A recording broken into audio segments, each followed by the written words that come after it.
Rika. Dan aku Cek Septi. Nah, kali ini Cek itu ketemu seorang ibu yang menurut aku tuh pengorbanan perjuangan dia tuh hebatnya. Siapa Cek? Iya, pokoknya dia tuh sempat terpuruk, bangkit lagi dan sekarang alhamdulillah dia sudah bisa kembali ceria lagi. Ceria lagi, alhamdulillah. Kalau Panca Idado nak diingat-ingat lagi lah ya. Tapi dengan bukannya bersyukur, tapi kan setiap kejadian itu kan pasti ada hikmahnya. Setidaknya bikin kita jadi lebih kuat, lebih sabar lagi. Kalau nak ditanya ngapo percaya ini tidak, itu sudah ada. Jadi berpikir lagi, balikkan lagi ke Allah, karena apapun yang terjadi dengan kita itu kata Ustaz dan aku juga baca di buku sudah tercatat di lauh mahfuz. Di semuanya sudah suratan kalau udah jalan ini. Jadi aku sih prinsipnya kemarin itu waktu terutama waktu di Bandung ya. Iya. Waktu di Bandung aku juga di mana buminya dipijak, di situ langit dijunjung. Jadi kita melok inilah cak mana aturannya, dibuat diseneng-seneng ke dibawa happy baik. Kalau tidak ada dibawa happy, kita tambah stres di dalam situ. Jadi coba kita Cek ini. Susah. Pengalaman yang paling berat tuh waktu kapan? Pengalaman paling berat waktu di KPK. Ya, waktu di KPK kan semuanya kan serba terbatas. Terbatas itu dalam arti kita ketemu keluarga itu seminggu cuma 2 kali. Hari Senin dan hari Kamis itu juga dibatasi cuma selama 2 jam. Dari jam 10 sampai jam 12. Begitu jam 12 dari Satu kamar tuh? satu kamar, satu orang satu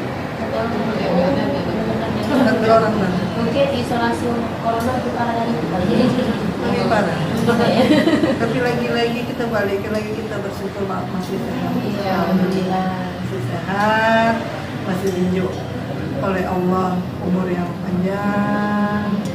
Mudah-mudahan deh ke depannya muncul kita untuk lebih waspada lagi. Dan jangan didekati yang cai pulang lagi. Jauh-jauh kita. Jauh-jauh. Enggak sih, sempat terpikir putus asa waktu pas pertama kali itu kan pasti aneh banget. Bukan putus asa ya, karena kan putus asa kan nggak boleh. Yang ada shock dari tinggal di rumah sama-sama bapak, sama-sama anak, tiba-tiba bisa mendewean. Tiba-tiba dewean, kemudian semuanya gerak kita serba terbatas. Pakai handphone nggak boleh. Kemudian hiburan nggak kate. Dengan ruangan yang sempit tentunya. Ruangannya tidak terlalu sempit. Ruangannya untuk kalau si uang sih lumayan ya, sekitar 3 kali tidur lah ya. Kita ada apapun. Ada sih. Itu baik. Ada sih, ada tempat tidur. Ada spring bed. Makanan terjamin. Cuman ruang gerak kita yang terbatas. Juga tapi masih ada kelonggaran sedikit. Di situ kita dari jam 9 sampai jam 5 tuh bisa ketemu sama pengacara. Misalnya ada kawan ngobrol ya. Jadi kan kita bisa konsultasi masalah hukum kita segala macam.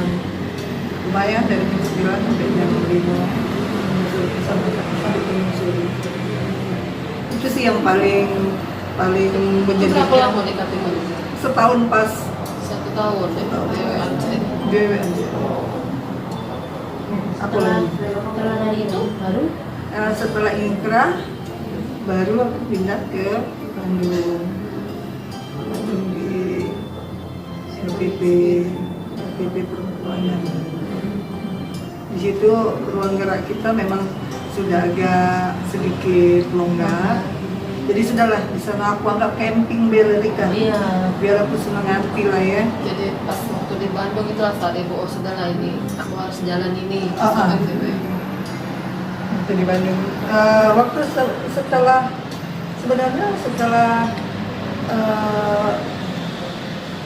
1 bulan dulu ya. Setelah 1 bulan di rutan KPK itu sudah ini sih, sudah belajar untuk menerima segala-galanya, sudah balik lagi ke Allah. Biar Allah yang ngatur. Allah kan tahu yang terbaik untuk kita. Kekuatan terbesar ibu ya Allah tuh Allah. Jadi kekuatan terbesar itu bawa sholat, bawa ngaji, doa, kemudian pasrah. Kalau diomongkan ikhlas sampai sekarang nggak ngerti om baca ikhlas. Tapi yang ada pasrah. Kalau kita sudah pasrah seutuhnya, alhamdulillah kita bisa jalanin apapun itu dengan lancar. Kita kembalikan lagi ke Allah karena Allah yang ngatur hidup kita, Allah yang tahu jalan. Iya, masih banyak ibu kesempatannya sudah memberikan kesempatan untuk Palpus Channel di sini. Semoga ini bisa jadi bermanfaat ya buat Mang Cek Palpus Channel. Jangan lupa ditonton, Di like, subscribe. komen, dan share. Oke, terima kasih banyak. Assalamualaikum.